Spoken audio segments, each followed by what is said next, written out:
Պարոն Պողոսյան, 2025 թվականին փաստաբան Ալեքսանդր Քոչուբաևը Facebook-յան իր էջում գրառում էր կատարել, որը դիտարկվել էր որպես արդարադատության մարմիններին թիրախավորող եւ համակարգի մարմինների նկատմամբ քննադատական գրառում էր համարվել, որից հետո նրան անհամաչափ ուժի կիրառման բերման էին ենթարկել, որն է սահմանը արատավորող տեղեկությունների հրապարակման եւ օրինական հանրային քննադատության միջև, ինչպես կարող ենք տարանջատել այս գիծը։ Տեսեք, հստակ տարանջատման, այսպես ասած, բառակապակցություններ չկան, որոնցով կարելի է առաջնորդվել եւ պատկերացնել, որ այդ գծից այն կողմ կարող է լինել քրեաիրավական հետապնդում, սա ընդհանրապես հոդվածի մեկնաբանման խնդիր է, ինչ վերաբերում է պարոն Կոչուբաևի քրեական վարույթին, մենք բազմաթիվ անգամ նշել ենք, որ դա ընդհանրապես քննադատական խոսք է եւ չի կարող քրեական հետապնդման առիթ հանդիսանալ, ընդ որում այն ինչը որ մենք նշում էինք մեր պնդումները արդեն իսկ վարույթով մեր կողմից ներկայացվել է դատարան համապատասխան փորձագետի եզրակացությունը, դատարանը բավարարել է պաշտպանական կողմի միջնորդությունը եւ այն կցել է վարույթի նյութերին որպես ապացույց, ընդ որում փորձագիտական եզրակացությամբ ամրապնդվում է, որ պարոն Կոչուբաևի գրառումը այո հնարավոր է բացասական գրառում է, բայց այն չի պարունակում տեղեկատվություն, այսինքն չունի այնպիսի կոնտեքստ, որի ճշմարտացիությունը կամ ոչ ճշմարտացիությունը հնարավոր լինի ստուգել, հետևաբար այն չի կարող համարվել տեղեկատվություն, սա ընդհանրապես մեր պնդումների արդեն իսկ փաստարկված հիմնավորումն է, որ պարոն Կոչուբաևի խոսքը ընդհանրապես քննադատական խոսք է եւ հետևաբար այդ եզրակացությունը կարելի ասել ամբողջությամբ մեղադրանքի ողնաշարը կոտրում է, որովհետեւ եթե հիշյալ հոդվածի հանցակազմը ինքնին պարունակում է պարտադիր տար,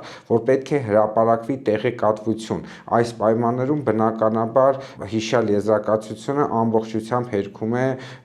մեղադրանքը։ Մարդու իրավունքների եվրոպական դատարանը բազմիցս անդրադարձել է նման խնդիրներին, անդրադարձել է նաև ազատ խոսքի արտահայտման իրավունքի պահպանման կարևորությանը եւ այլն։ Ինչ ստանդարտներ է սահմանել մարդու իրավունքների եվրոպական դատարանը այս հարցում եւ ինչքանով է Հայաստանի Հանրապետության համապատասխան օրենքի 490-րդ հոդվածը համապատասխանում եվրոպական պրակտիկային,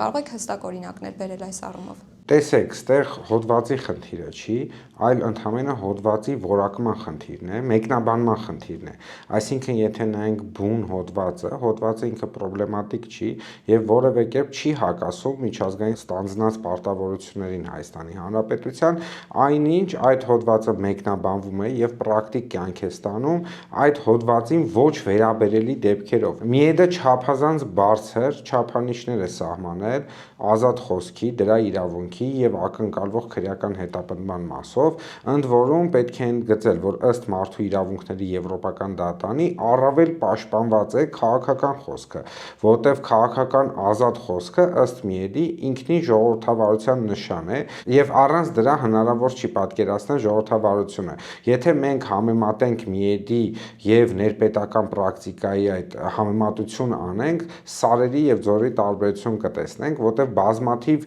վարույթներով Միեդը արձանագրել է, որ տվյալ դեպքում չպետք է լիներ քրեական հետապնդում, որտեղ դա իրենից պարունակում էր զուտ ազատ խոսքի իրացում, քննադատություն, ընդ որում մարդու իրավունքների եվրոպական դատարանը սահմանում է, որ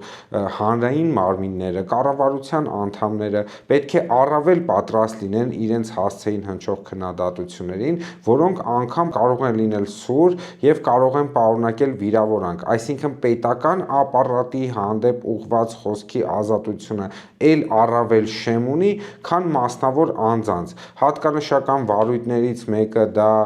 Միեդով, որը սահմանել է, որ հիշյալ դեպքում չպետք է լիներ քրեական հետապնդում, տվյալ դեպքում մեղադրյալը օրինակ կոչ է անում քաղաքի կենտրոնում պատրաստել վառարան եւ օրը 2 անգամ այրել ոստիկաններին եւ իր բնորոշումն է տալիս, թե որ դեպքում անձը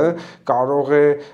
աշխատել ոստիկան եւ վիրավորական հայոախառն արտահայտություններով Facebook-յան գրառում է անում։ Տեսեք, այս դեպքում Միեդը տեսել է, որ այստեղ միմիայն քննադատական այո սուր, այո վիրավորանք պարունակող, բայց ոչ քրեական հետապնդման արժանի խոսք է։ Իսկ մեր ներպետական պրակտիկան ամբողջովին այլ բանի մասին է խոսում եւ դեպքերը բազմաթիվ են։ Անձը կարող է ընդհանրապես դժգոհություն հայտնել ոստիկանության գործունեությունից եւ հայտնվել մեղադրյալի աթոռին։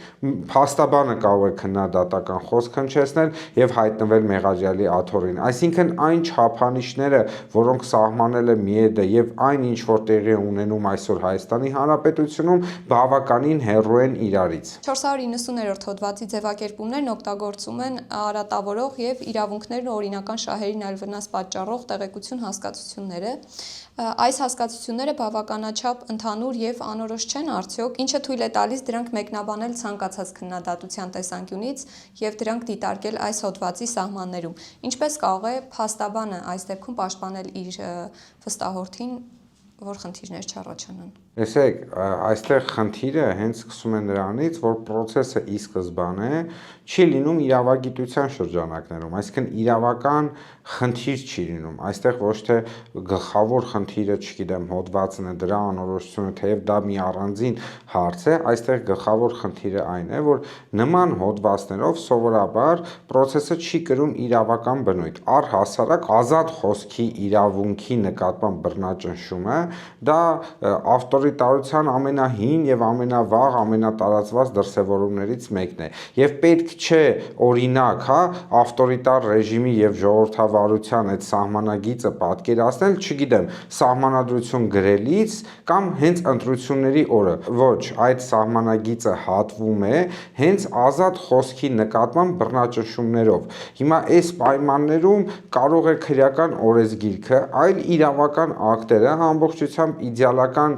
գրված լինեն եւ համապատասխանեն մարդու իրավունքների եվրոպական դատարանի այլ կոնվենցիոն պարտավորությունների, միջազգային ստանձնած պարտավորությունների համատեքստում, բայց գլխավոր խնդիրը դրա մեկնաբանումն է, երբ անձը կարող է հայտնվել մեղադրյալի աթոռին, ակնհայտ անհամապատասխան արար կատարելու արդյունքում։ Հետևաբար այստեղ չպետք է բուն արմատը փնտրել քրեական օրենսգրքում, բնականաբար կարող է օրենսգիրքը որոշակի վրիպակներ, խնդիրներ ունենալ, բայց ժամանակի ընթացքում դա իր շտկումը ստանում է եւ առավել խնդիրը հոդվածի մեկնաբանման մեջ է, որը պատկերացրեք այսօր իրավապահ մարմինները ցանկացած դեպքում ցանկացած քմահաճույքով կարողանում են մեկնաբանել։